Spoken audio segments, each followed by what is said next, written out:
Well, hello, and welcome back to that thing we like to call Curless Mania, where we talk all things pop, rock, and prog. Man, I'm so happy to have you back. It always makes me happy when people come back to the channel, and we always have a great time. Mr. Alan Rosenberg. Alan, how are you today, man? I am so good. It's so great to be back. I love Curlis Mania. I love your channel. I love being a guest, and this is a really cool topic. This is not something that I've ever talked about even on my channel. So this is going to be interesting because I have mixed feelings about the individual we're going to talk about. And I know you're a huge Stones fan. I'm obviously a huge Stones fan. But it's a mixed feeling, and I'm curious to know what other viewers are gonna say about it. So we'll see. Yeah, yeah. Well, I mean, we were just talking about it. The Alan Rosenberg Show on YouTube is one of my favorite channels. Thank Love it to death. So I had to reach out to Alan because I love especially his Stones content because he's such a massive Stones guy. And I remember when you started showing your Stones collection on one video, and I was just blown out. I was like, you. oh my God, you had so much Stones. I was like jealous. I was like, I want all those bootlegs, man. He's got every bootleg on the planet. They are ever growing. What am I up to? Like 460 something Stones albums, I think, something like that. Oh my But God. there are duplicates. I got a lot of versions of different albums, so it's not, In you know. incredible, incredible, But incredible.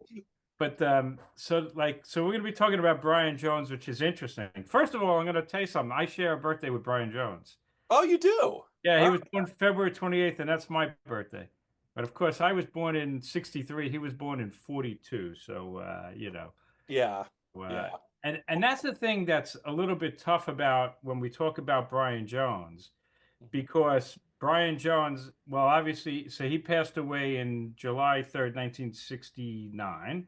He Yep. was he was in that 27 club that people always love to talk about. And so when he died, I was 6 years old. So obviously, I wasn't around when he was around.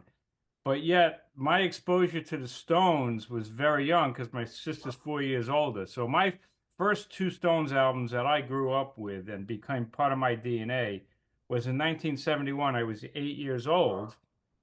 Sticky Fingers, which had nothing to do with Brian Jones, and Hot Rocks, which is typically the great entry point for a Stones fan, and that's all Brian Jones. So, sure, I love that Hot Rocks. Hey guys, my dog. Sorry about that, folks. My family just got home. That's Wishbone, my dog. He's upstairs, by the If way. you need to let him out, if you need to do something, No, feel free. well, it happens on my channel all the time. They're like, "Oh, there's Wishbone." Yeah. Yeah. All right. So anyway, so my exposure to Brian Jones is by listening, and then of course over the years seeing, and I own tons of Stones videos and DVDs and Blu-rays and Laserdiscs and watching him, but it's a little bit more distance because I wasn't around. I was six when he was around. So Right. I imagine that older Stones fans, bigger Stones fans from that time would have a different appreciation for him. But with that said, I love and know every Stones album, and you do. And the Yeah. Brian Jones stuff is amongst the greatest Stones stuff ever. So we can fairly judge him. And then, of course, reading books and the whole history of the Stones. So, Yeah. Yeah, and that's what started this. I mean, there's a lot of things but this kind of kicked this video into gear was I thought about Alan for this because I read this book I was showing him earlier, Sympathy for the Devil, and it was it's very focused on Brian Jones, and it was a very interesting book, and and I read it and I devoured it. I read it really quickly, I got to and listen to but it. it's kind of he had kind of an interesting his life is very interesting because it was like, man, he lived fast. It's almost like the definition of like living. He had so much life in his years, but he only lived to 27. So Yeah. and there was a lot of like ups and downs and kind of darkness and light, and everything. There's like, and like you said, you kind of feel mixed about Brian Jones by the end of it because you're like, this guy, I don't know, I don't know, I'm not sure how I feel about this guy. And I think also like he was such, let's say, a rock star, a real rock star in a maybe a negative way to a certain extent, like the Yeah. real deal. and I don't actually mean that in a particularly good way, because the older you get, you become more responsible and you're a parent and all of that. But I don't know if it goes into it. I mean, like he had his first kid when he was 16. At Yes. the age of Yes. like 18 or 19, he had four children from different wives.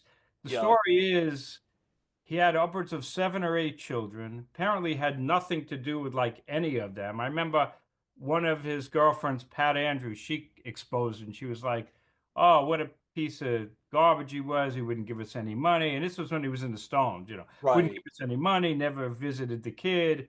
Just had no interest. And of course, even in the physical stuff with his girlfriends, Anita Pallenberg, left him because she was physically abused by him, went to Yeah. Keith. Yeah. You Yep. know, Yep. so I guess you could say he was like that real rock star, just didn't care and but not exactly a person that you want to warm up to. And Right. even the Stones members, if Bill Wyman, he could be really cruel, apparently, Brian Jones.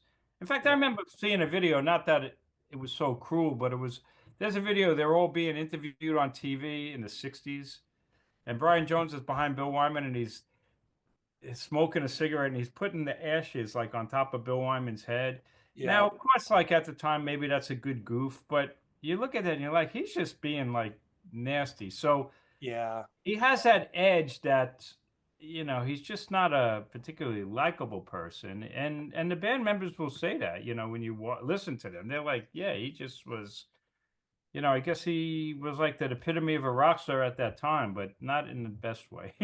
Yeah, Like, but he always looked so good. Like he always, I mean, he was a like good looking guy, when and he was in the band, and he would dress up and the way I mean, just like he looks so cool on like the covers and like, yeah, he's like, who is it? Look at this. Like he's just in the front. It's just, and then, but he always looks great. And it's like when you look at pictures of the Stones during the 60s, you can't help but like, Brian Jones sticks out. Like he's always got like the fashionable clothes and the cool hair and yeah. he Matter of looks fact, if cool. did you ever see Monterey Pop? Like that was the Monterey Pop Festival. There's a movie, and there's a scene where Brian Jones introduces one of the bands. He was the only Stone that was there, and Right. just like you said, he was literally walking around like the Prince. He's just dressed to the nines in that '67 kind of clothes and the hair, and you just couldn't take your eyes off of him. And a good-looking guy, obviously, and Yeah. Yeah, that so, huge fur. He's yeah. wearing this big fur coat and Exactly. And yeah, you yeah. couldn't not look at him and say,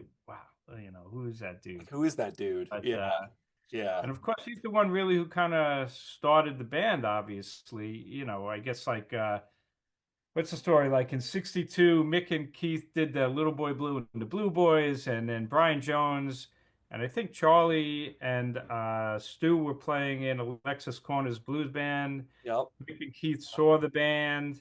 Then Brian Jones, I believe, left the band, was going to form his own thing. Mick and Keith were playing now with Alexis Corner. I believe this is the story. This is memory from a long time ago. And then Brian's going to start his own band with Stu. And then Mick and Keith leave, and Charlie leave Alexis Corner and join Brian Jones. And he's the instigator. He's the one who's trying to get them gigs. And the He's the story is driver. He's the driver. he's Yeah. the driver, and he's trying to get them a gig at like a club. And then what's the name of the band? And he looks down, sees the Muddy Waters album, and says Rolling Stones without the G, Rolling Stones. Hmm. And then that's the story. And then apparently their first gig was like July of '62 at the Marquee Club. But Bill Yep. Wyman wasn't in the band then. And then that was Dick Taylor. And then they finally bring in Bill Wyman. And then that classic version of the Stones is January of '63. And the first gig's like the Ealing Jazz Club. But Brian is the instigator. He puts the band together. He named it by looking down. He's the one trying to get them gigs. Hmm. And then, of course, later on, the Stones found out Brian was paying himself extra money as the manager, and they were not happy about that. 5 pounds extra. Yeah. That's right. That's Yep. right. Yep. 5 pounds extra. So they Yep. have. So there's a little Brian. They weren't happy about that at the time. So It was they're already pissed at him, and it's early in the yeah, band's kind history. of. But no doubt he was the instigator, and of course they were unique and playing Chicago blues and Chuck Berry and Bo Diddley, which is probably more Keith and Mick. But or Andrew Oldham signs him in like May of '63, I think it was, Yep. and gets them the record deal. And then the next month they put out "Come On," their first single, Chuck Berry track, which they don't like at all. They refuse to play it live, even then, apparently. Okay. I didn't And know that. then and Okay. then you get into their second single, which was gifted to them by John Lennon and Paul McCartney, "I Want to Be Your Man," Yep. which that's perfect to talk about Brian Jones, because there's Brian Jones right there. Yep. So here's like, I don't know, can you see? This Oh, is not nice. the original single though. That's the flip side of "Not Fade Away." "I Want to Be Your Man." Nice. And there it is. I can't even see. It's a little thing on there. Oh, it's beautiful. There to me is a great example of Brian Jones, and it's really early. So what are we talking about? Like What's that's like 63, 64, 3, 63, or that's got to be, or maybe that's 64, because the 64. first Stones album comes out April of '64. Yeah. So Yep. Yep. that's "I Want to Be Your Man." But compare the Beatles version, compare the Stones version. To me, it is like night and day. And Yeah. what do you hear all over "I Want to Be Your Man"? Brian Jones's slide. And who the Yeah. hell's playing slide guitar like that back in those days? Yep. You didn't really hear that. And "I Want to Be Your Man" is all that. That's all Brian Yes. Jones. Yeah. Bill Wyman would you listen to "I Want to Be a Man." Bill Wyman is really pumping that thing out. It's bum, bum, bum, bum, bum, bum, bum, bum, bum. Absolutely. Yeah. Yeah. So, Yeah. so Brian Jones is really unusual, like what he's doing with the slide guitar. I mean, Yeah. I'm sure back then there must have been others, but Brian Jones is really their slide guitar player, and and you really see it on their second single right there, and other songs as well. And yeah, and that was his first, like, that was the first thing that really stood out with Brian was his slide playing, right? Because he plays on Little Absolutely. Red Rooster is the other one that kind of sticks out to me. Yeah, and You that's a know? really unusual one. What a Yeah. gutsy move that is. I mean, my God, that's probably the best example of it. And that was a single. Like, what band releases that's a pure blues Yeah. Yeah. with Brian all over on the lead, and they release that as a single and becomes a huge hit, over there. Hmm. And boy, that's a really uncommercial, gutsy move. That's so Stones, Very gutsy. Yeah. unbelievable. And And yeah, that's yeah, that's probably the best example of his slide playing. yeah. But the funny thing is, like, and this is where it kind of gets controversial. So like the Stones have at least three different bands, right? So you got the Brian Jones era, the Mick Taylor era is completely different, and then the Ron Wood era, which is so Ron Wood and Keith is the art of guitar weaving. And a lot Right. of people will Right. say, well, that was really the era of Brian Jones guitar weaving also. Yes. But Yep. the funny thing is, when you really kind of look at it, Brian Jones wasn't playing that much guitar with the Stones, He got right? bored. He got bored of playing the guitar. And Yeah. Yep. relatively Quickly. quickly, because Yeah. that's the Yeah. funny thing. So if he was in the band that they first released that first album in '64, he was gone by '69, fired and Right. passed, Right. passed Right. away. Yeah. So what are you talking, like 5 years? Not 5 years. Yeah. But of course, in those 5 years, the amount of material they put out is incredible. It's How yeah. the bands did what they did. We'll go through it. It's insane how Nuts. they changed. It's nuts. But Brian Jones really wasn't playing that much guitar. And I'm curious, like, if they talk about it in that book, or I know you've been doing a deep dive listening to them. It's like, Yeah. you know, Yeah. I've had people say to me on my channel, "Oh, the guitar weaving with Brian Jones." I'm like, I don't. It's not.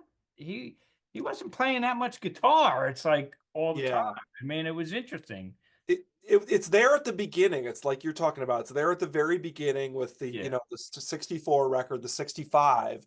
But like by 66, he's starting to get bored of the guitar already. totally. I mean, the biggie, I guess, is what is it? Aftermath. Aftermath. We'll get to it. Yeah. My Yeah. God, that's the most variety and amazing album. Yeah, Right. just Yeah. incredible. And he's all over that, but not really on guitar, Not which on is guitar though. But even look even before then, like So here's the first album, right? Here's the first US album, right? So Right, what do you got right. on here? I Just Want to Make Love to You, right? Kick ass Yes. version of that. Great. Yeah. So his funny thing is, so there you ever see the that Dean Martin show where he makes fun of the Stones? That's famous footage, right? Yes, Oh, yes, aren't they great? And he lifts his eyes. So yes. check that out. When they do I Just Want to Make Love to You, Brian Jones is not even holding a guitar. He's just playing harmonica. And Right, the story is that he taught Mick how to play harmonica. Whether that's true or not, I don't know. But Brian Jones, obviously a great harmonica player. right, right. Watch them do that, and he's doing great harmonica, but he's not even playing guitar. Keith is Yeah, killing it on guitar. And what is that? That's their first album. So he's not even right. playing guitar on that. And then Not Fade Away, he's playing harmonica on as well. Mhm. So, he's so diversified in a good way. Like he's like I used to call Brian Jones a utility player, like if you like in baseball or something like that. Completely. Yes. He's like a Yes. utility player, but even from the get-go, and by 66, like you said, 2 years in, he doesn't even want to play guitar anymore. And Right. maybe he felt overshadowed. And this is where it gets deep, and I don't know if the books talk about that, because I have no idea if it's true. But Keith was such a powerful guitar player and really driving the band on guitar that maybe Brian felt I can't even compete with that guy besides slide. Slide is Yeah. his thing, but Right. he's not playing slide on every track. I mean, what's the other one? The last time? Yeah, the last time. Yeah. He plays the lead guitar lick on that. And that's what a great track. I love the last time. Oh, so Yeah. And that whole dan you yeah. can watch footage of that. He's just standing there, Mr. Cool, and all he's doing is playing that lead line. Nothing wrong with that. It's the whole lead line of the track. But Yeah. you Yeah. know, It, but yeah. I think there you can on YouTube you can find I think they have an isolated Brian Jones track on the last time. It's interesting. Yeah, oh, and do they? yeah, it's isolated. You can hear him doing all the things that he's doing, and it's some of it's kind of subtle. He's doing the lead line, like you said, but then like in the choruses, he's doing something a little bit different. It's interesting to hear because you in the sometimes like you said with the guitar weaving with Keith and Brian, you can't really tell who's doing what sometimes. So And it's more than I'm realizing, like on the last time then. yeah, yeah, yeah, yeah. It's kind of Very cool. It's kind of cool when you listen to it. You're like, oh yeah, he's doing that little thing. Now, okay, like and sometimes it's really subtle. Like it's nothing crazy. It's just like subtle, this subtle thing, but it's cool. It's kind of cool to listen to. I got to check that out because the reality is I'm probably missing a lot that Brian was contributing with the guitar weaving at that time. But it's just that I think of him all the time as this utility plays, either playing harp, harmonica. And sometimes it's like, it's awesome. Sitar, right? Sitar on Painted Black, Yeah, right? we'll get to that. Get Yeah, to that. that's Yeah. where it gets really cool. But by then he's pretty much done, I guess, with guitar, Right. really. Right. Right. That's Right. like because what else is on here? I love the instrumental 2120 South Michigan Avenue on 12 by 5. Yes. Yes. What is that? That's his harmonica on there. He Yup. plays great harmonica. It's awesome. Um Yeah. so but then like you said, so 66 is Aftermath, and to me that's the peak of Brian Jones right there. Yes. I agree. That's That's his peak, you know. and that's just a legend. Where is it? I have it over here. Let's get rid of this one. Oh, there's Little Red Roosters on Rolling Stones now. We covered Yes. that. Yep. Yep. What's on Out of Our Heads? Out of Our I don't Heads last time we covered this last stuff. time got that. Yep. And then here's Aftermath, the US version. Now, of Yes. course, the UK version of Aftermath was like the longest album. There you Yeah. go. Yeah. And that's our single vinyl. Yeah.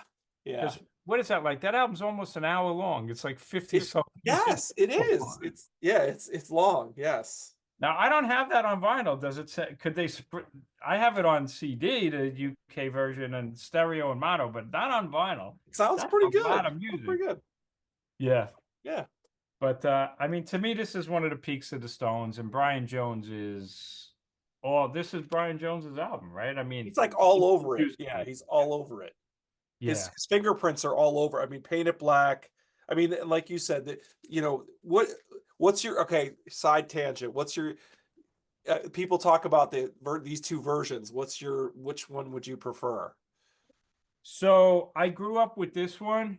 and this is Yeah. I've Yeah. heard much, much more. I don't actually have the UK version on vinyl, but I have the CD on in mono and on stereo, two different versions of that. I actually still go to this one, believe it or not. Yeah. Yeah. It's a little shorter, and it's just what you grow up with. I mean, it's like to me, this is like a perfect. You can't even see it, I guess, but to me, it's just like perfect. It's what you're used to. It's what, yeah. Yeah. Yeah. And then the other songs that are on the other one, I have on other albums. What is it on Flowers? I guess it is. I'd have to look what the hell's on that thing. I But mean, even this album, Aftermath, is so great. I mean, even songs like, I always have that song in my head, the "Oh no, don't you bother me no more." I just love. It's just yeah, like even this. It seems like totally. it almost seems like an album track, but I love that song. Well, Mike, one of my favorites is like "It's Not Easy." It's just the coolest rock. Yeah, It's yeah. not easy. It's It's a hard. It's yes. easy. I'm like, why does nobody ever play It's that? not easy living on your On own. your own. It's Yeah, so yeah, great. Yeah. No, it's yeah. a killer album. And then but talking about so on the US version it opens with Painted Black, and that's, historic, right? Because Killer, just Brian is absolute playing killer. Yeah, guitar. yep. I wonder if they have a video like you just said where they separate that because the opening lick is the guitar lick, right? That they still play live, and then you hear the Yep. sitar kick in, and I guess Yeah. it's just the sitar is going through the whole thing in the background, but that was revolutionary. And I always think of that TV broadcast, it's in color, where Brian is sitting on the stage and he's got a huge sitar there, and Yes, and he's yep, and he's sitting Indian style. Yep. yeah, yeah, that's Yep. it. And I think Mick's wearing like an army uniform or something like that. I haven't seen it in a long time. It's drilled into my head. I want But to say that's Ed Sullivan. I'm not sure, but it might be Ed yeah, Sullivan. maybe it's Ed Sullivan. I mean, how cool is that? He's sitting there playing his guitar and they're doing Painted Black. It's Yeah, it's really great. cool. It's very cool. Um, but to me, like even more than that is like what he does on this album. And so I had never heard of a dulcimer until this, until Yeah, I discovered what it was. right. Same And here. he plays dulcimer on Lady Jane, which is one of my all-time favorite Stones tracks. Killer. Love So that one. good. Yeah. And then the other one I love is "I Am Waiting," which Yes. is the Yes. greatest song. Another one that I love. Yes. Lindsey Buckingham, Fleetwood Mac did a cover of that. And I'm like, how cool are you that you're doing a cover of "I Am Waiting"? Because it's just like the greatest song, and he plays dulcimer on that. Yep. Well, that's just like great stuff that shows you he's adding like his little magic touches. He's putting his fairy dust on these tracks Yes. that Yeah. are, totally making them better.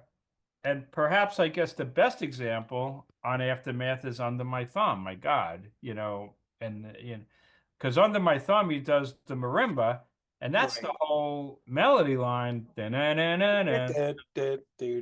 Yeah, totally. Yeah, I mean, and yeah. it's like the studio version of that, you can't even imagine it without the marimba, because it's just No. such a great, it's like marimba vibes, I guess, same, whatever the difference is, but there's videos of them doing that too with the, and it's fantastic. It's awesome. And that song, just as a kid, that song just caught my imagination. Like, and there's something about that marimba, like it just sounds so cool on the album. It sounds so good. Yeah, and it's the kind of thing that you kind of wonder, you can get into songwriting and who should get credits, and that's always an interesting debate with any band. Right. Right. That would be one where who came up with that melody line? Because if Brian came up with the melody line on the marimba, that's a key part of that song. Yeah. But Yeah. then again, the Stones have played that live, from 69 onward without a marimba, The and that's guitar plays it. and it's the Yeah. guitar, and it's Yeah. still fine. It's just not as good as the studio version. So I Right. don't know who came up with that. If Brian came up with the melody line for that on the marimba, then yeah, Yeah. that could have been Well, a songwriting credit. But that's interesting, Alan, because now it was something I was going to ask you before you even said that. So you're like anticipating my thoughts. So that the one of my question for you was, is Aftermath the first record where it was all Jagger Richards songs? yeah, yeah, yeah, So it's interesting that like the first album where it's all Mick and Keith writing, Brian like steps up in a huge way instrumentally to put his stamp on the songs. It's just interesting to me that he was like, all right, well, if I can't be a writer, then I'm going to put my fingerprints all over the songs. You know what I mean? It's true, but now here's the other way to think of it. When you really look deep into Aftermath and who's playing guitar in this album, Brian Jones plays very little guitar. Yeah, yeah, So this is where the psychology comes in, and I'm not an expert. I don't know what was going on in the studio then, and right. maybe the book you read, We're just guessing. We're just guessing. We I don't. am just guessing. Yeah, But so here's the thing. Mick and Keith by now are amazing songwriters. Even before this album, they're really popping out great yeah, stuff. they were killing it by So this if point. you're Brian Jones, you're playing less and less guitar. You know that these guys have stepped up to the plate. Yeah, Andrew Olden might have said, "Listen, you guys go right." There's no evidence that Brian Jones was ever a songwriter ever.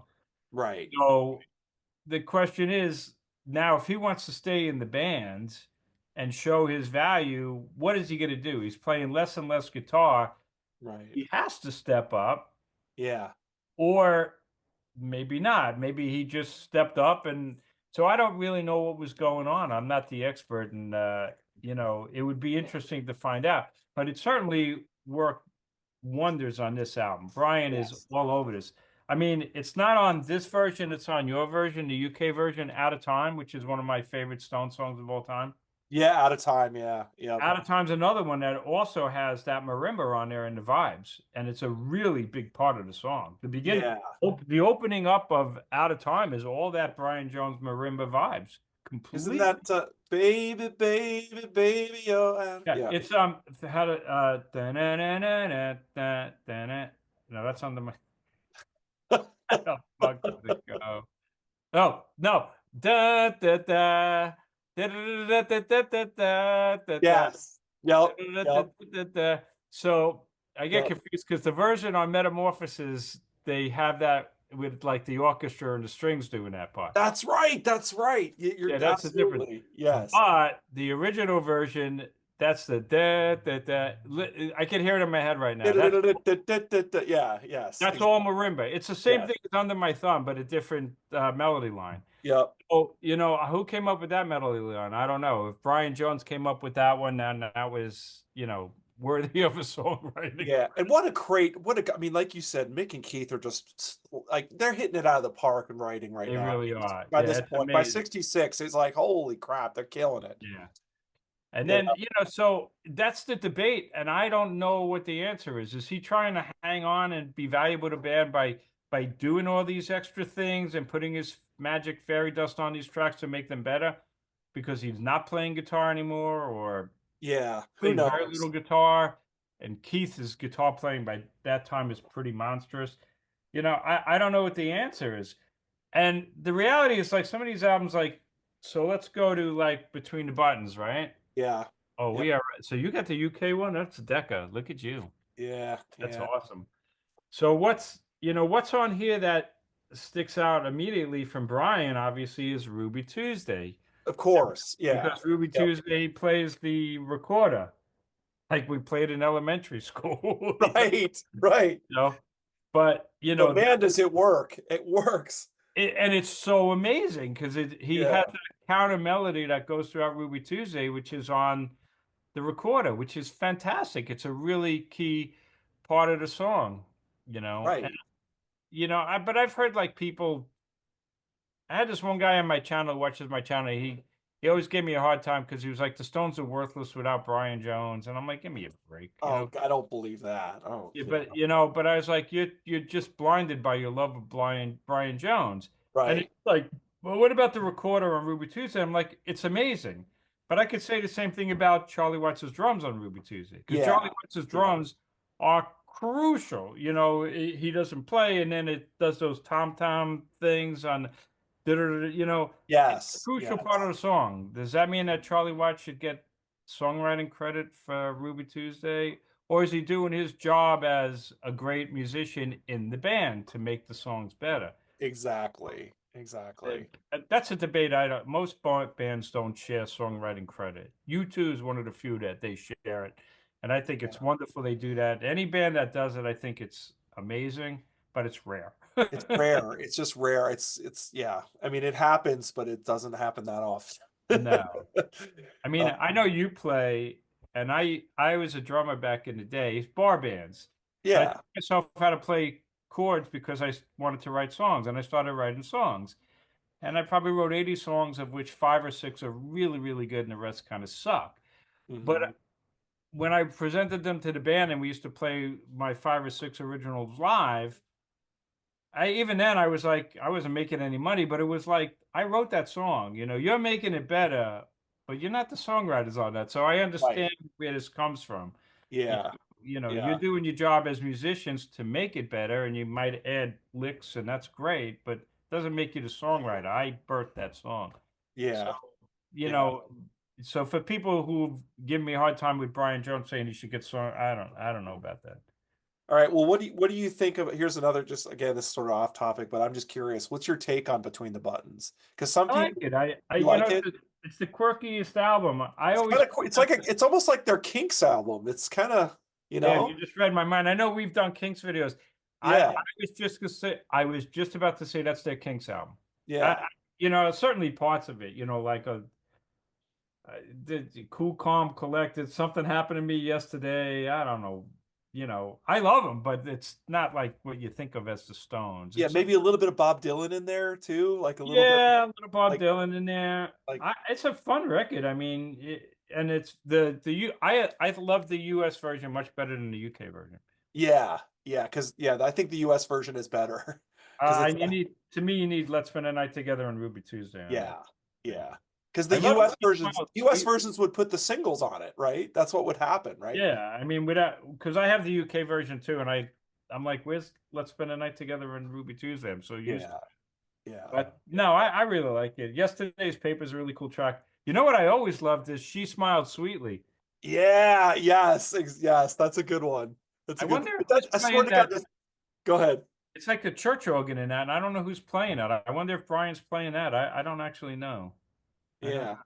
Crazy. That's Crazy. a cool track. Um, all right. So we're moving on to Beggar's Banquet, right? So is that next? Is that right? Well, Majesties. Let's go to Oh, Majesty. oh, it's Satanic. What am I saying? Yeah, Satanic Majesties. Duh. Yeah. So here's the Here we 3D. go. So Yeah.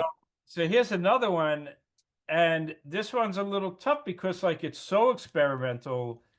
I'm not 100% sure what Brian is doing on this album. But he's certainly doing Mellotron on 2000 Light Years from Home, which actually is my favorite song on the Yes.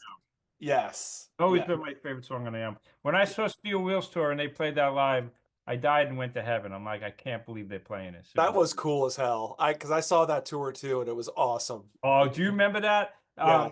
And all of a The sudden they lights went went the down. lights. Yeah. Yeah. Oh, and you're like, is that the beginning of 2000 Light Years? I'm getting chills now thinking about it. I was like, that was the greatest. But And that he was was playing before the we knew Mellotron. what the set list was going to be. We didn't know, like back in the day, you didn't know what Oh, they were going to play. what a set list that was. Yeah. That tour was spectacular. I still don't forget. I'll never forget. Do you remember?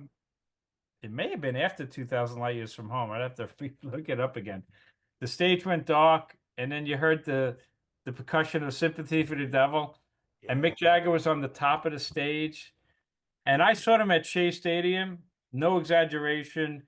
The stage was higher than the top of Shea Stadium, and Mick Jagger was on the top, and Holy crap. it was the sickest thing ever. And he sings like the first verse of Sympathy for the Devil from the top of the stage above this stadium, and then he takes like an elevator down. You got me going. But So that cool. 2000 Light Years from Home. But I don't know what Brian Jones is playing on this thing. And the word that I remember was that he played basically no guitar. He did like mellotron and organ and some other sounds, but again, he's not And playing. percussion and stuff like that. Yeah. Yeah, and the percussion could be, you've seen videos of him playing maracas, I don't Right. know. Yeah. So I he's really, knows. Is he pulling his weight? I don't know. I This by wasn't. this album, I think he's kind of in and out, and I mean I think he's there doing some things, but it's like you said, he's got some key contributions here and there, but I don't think he's all over this. Maybe he is. I don't know. Maybe I'm wrong, but I mean, Yeah, things like Gomper, like almost feels like it could be like Brian Jones is jamming on that. Like I don't that know. could be. Yeah. Uh, Actually, do you know Between the Buttons? We didn't talk about it. Between the Buttons, Brian Jones plays guitar on one song. That's it. that's it. Yeah, That's yeah, it. yeah. Like it was kind of like Aftermath was like his big hurrah, but again, not playing guitar on it just Right. worked. But after that, yeah, again, I'm reading into stuff that I wasn't there. Are the Stones like, what are we going to do with this guy? We only need his fairy dust, for lack of a better term. We only need his extra, we don't need that all the time. He's not playing guitar. Like, what's going to happen with the Stones? And Yeah. you really kind of see that with Beggar's Banquet. That's Well, and unfortunately, you actually see it in the videos. yeah, exactly, exactly. And in '67, I really think there was a lot of chaos around the Stones, right? They had a The chaotic year with drug all the bus drug busts. Yeah. So I mean, the fact that this album even got made at all is pretty amazing. is amazing. You And know? it's a fun listen. I love listening to Majesties when I'm in mood. Yeah, it's just Yeah, I was just going to ask you, of course, on a top, unrelated, just uh, what's your, I always want to know your take on the records because a lot of people, this album kind of got, it's like subpar Sergeant Pepper or whatever. When it came out, it kind of got, slated a little bit, but like. yeah. It's kind of like through the years, people seem to like it's almost like recovered its reputation a little bit. It definitely has. I've heard, the reviews now are really pretty good. Um, Yeah, I Yeah, I guess in a way, all of us who are fans, what's it like almost contrarians, like yeah, yeah, Majesty's growing up did had a bad reputation, so I would play it more. And also the thing is it's a deeper album. After a while I grew up listening to Hot Rocks and the other hits albums, and I don't need to hear Let's Spend the Night Together and whatever, Satisfaction and The Last Time. You want to go a little bit deeper, and they yeah. grab you because, oh, these are my songs. It's not easy. Nobody knows it's not Yes, easy. I've never heard it on the radio once. Nobody knows right. I Am Waiting. And those songs give me chills. They're Yep. incredible. I'm Yeah. not saying they're better than Paint of Black. I think Paint of Black's like their biggest streaming song, apparently. But Is I it? never need to listen to Paint of Black ever again. Yeah. If Satisfaction goes on the radio, I actually will turn it off. Not because it's not the greatest song of all time. I just don't need to hear it. Just But play. It's overplay. Yeah, you've heard it too many yeah, times. it doesn't give me that same thrill anymore. Right. Jumpin' Jack Flash still does. I'll never get sick of that one. Honk Tonk I Tonight. agree. Jumpin' Yeah, Jack Flash and Street Fighting Man is the other one too. I could hear Street that Fighter Man's another one. So not forever. all of those ones. Yeah. But, this album Majesties is just filled with deep tracks. I mean, honestly, nobody growing up knew She's a Rainbow. Now, they use it in the TV commercials, which was really cool. So, Yes. Yeah. but Yeah. growing up, nobody knew any of these songs. I remember Kiss did a cover of 2000 Man, and I was like, how cool is that? That's cool. That's Yes. really cool. And 2000 Light Years, and it's a really fun record. And this Citadel is like amazing. Citadel's awesome. I love Holy mackerel. Yeah. What a kick-ass guitar lines in there. It is, Yeah. That's that like a deep track that no one talks about. You know? nobody talks about it. It's a great Uh, one. yeah. It's not a perfect album. You mentioned Gomper, that's not an easy list. That's not it. No. Gomper and sing this all together and see what happened. It's like Yeah, that's just it's like it gets way too like like there's of just its time. chaos, just Yeah. chaotic. But it's Uh, definitely like a fun listen, and yeah, it's definitely like a go-to. I but still they listen. never, the thing I think what people love about this too is they never went back to anything like this. This is the only like album like this in their catalog. That's it. It's just one album, Yeah. you know? And then the jump from that to Beggar's Banquet, here's the Yeah. It's one, is insane. like vast, like Yeah. this is Yeah. like, here's like, what is this? The beginning of almost like Americana music and, Yeah. you know, the opposite of Majesties. This is all organic and, and again, where is Brian Jones on this without the obvious No Expectations, which may be the best thing he ever did with the Stones. You know, it's up there. I was gonna say that. I mean, even if he just did, I mean, the no expect because it doesn't Mick say that. Mick said something like the last thing that he really contributed to the Stones was that slide guitar on No Yeah, Expectations. and it's Yeah, perfection. And yeah, it's just such an amazing song. But yeah, you know, and it yeah. is perfection. And but if you ever saw, maybe you did. So this is cool. This is a VHS of Sympathy for the Devil. 1+1 was the name of the Yes, movie. yes. So back in the day of VHS, this was one of my prized possessions. This was one of the first video companies, Magnetic Video, and I Look found at that. yeah. Look at So, that. and this is not exactly the best movie. It's kind of a long movie, and it's got weird things about it. It's such a But weird movie. Yeah, it's a you've weird seen it, like right? I've It seen it. goes Yeah, into seen like it. revolutionary stuff, and it's Yeah. strange. But the But the studio footage, stuff is like, oh, come on. and it's to me like kind of sad because there's Brian Jones. And you know, like the guy who used to write on my channel, oh, they were wrong to throw out Brian Jones. And I'm like, did you see this movie? He was like gone. He's just He's barely he there. he's He's barely barely. there, and he Yeah. hasn't really been contributing guitar since a long time, like in the aftermath, maybe in '66.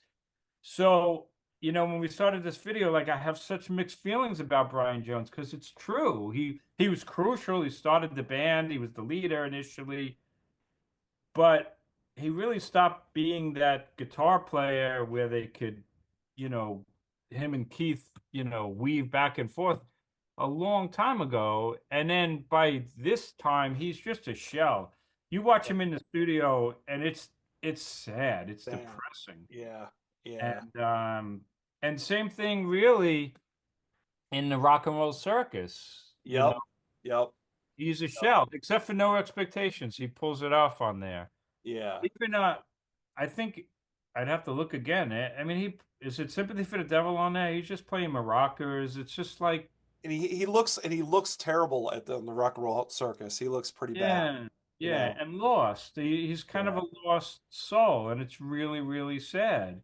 Yeah. But at least like he kind of goes out in the bang with at least on one song on Beggars Banquet, No Expectations. I'm sure he contributed something to the other tracks, but how much, you know, it's I think it was pretty sporadic by 68. He was kind of coming he was kind of coming in and out of the studio like when he felt like it. yeah, And I think Mick and Keith were getting sick of it. They were getting tired of it, you know. yeah. Like, I dude, mean, are on you in Let this band or not, you know? yeah, I mean, he's on the cover of Let It Bleed on the top, but Right. he's not Right. even on this album really. I think He's he's on on one song, I think, You on Got the Auto. Silver, Auto Yeah. Harp Yeah. on You Got Yep. the Silver, I think is what it Yeah. was. Yep. Yep. So, you know, they fired him, and then unfortunately he passed away like a month later after they fired him. But when you think about it, what were they to do? I mean, he really wasn't contributing much. Hmm. And of course, they want to be a two guitar band. He had stopped being that other guitarist. Right.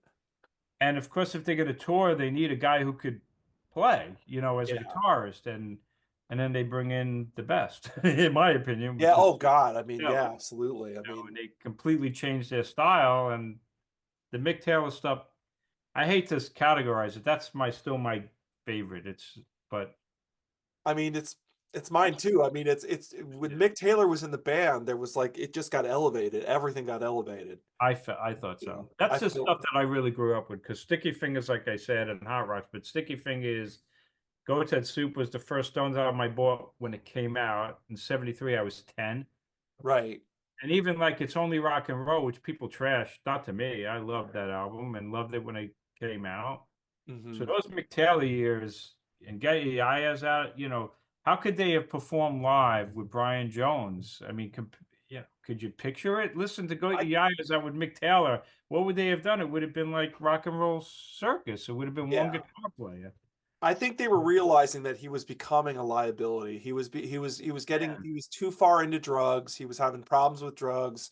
He also had like green card where he couldn't tour with him because he had the drug The convictions or drug whatever. So bust, he yeah, couldn't do that either. He couldn't do so they said something like they felt like they had a wooden leg with him in the band because like you said, he was barely playing guitar anyway. And then he had these drug convictions. There's all these problems that were happening around him. And they yeah. were like, and then he also wasn't showing up for studio sessions. And they're like, come on, man. Like, I, so I think they just were getting tired of him being a liability, you know? Yeah. I mean, you list the because even like we're listing the Brian Jones era albums, but then when you look at him, like Between the Buttons, he's on like one track. Beggars Banquet, he's on like Like a couple. Yeah. couple.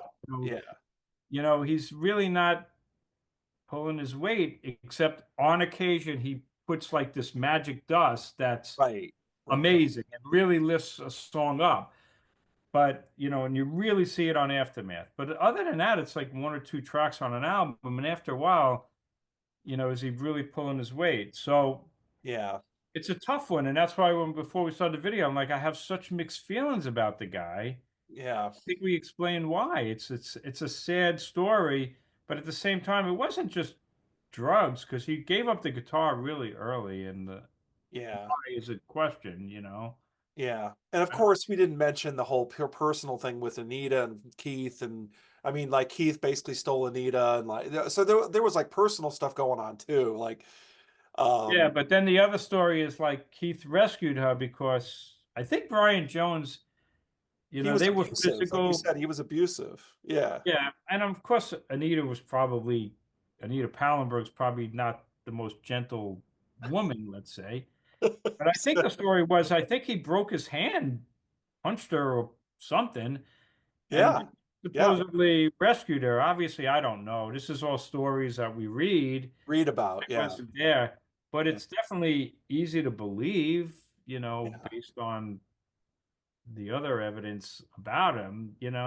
Yeah. So, it's an interesting story, but it's kind of a sad story. And he did contribute to an extent, to a big extent, Yeah. Yeah. I mean, but the it's not 60s. Yeah. surprising. You It's hard to picture the Stones without Brian in the 60s, but you're right. But that by, like you said, it got worse and worse. And by, they knew that by 68, 69, they were like, we can't do this anymore. We can't, know. we got to move on. And they were right because they brought Mick Taylor in and the band just took off.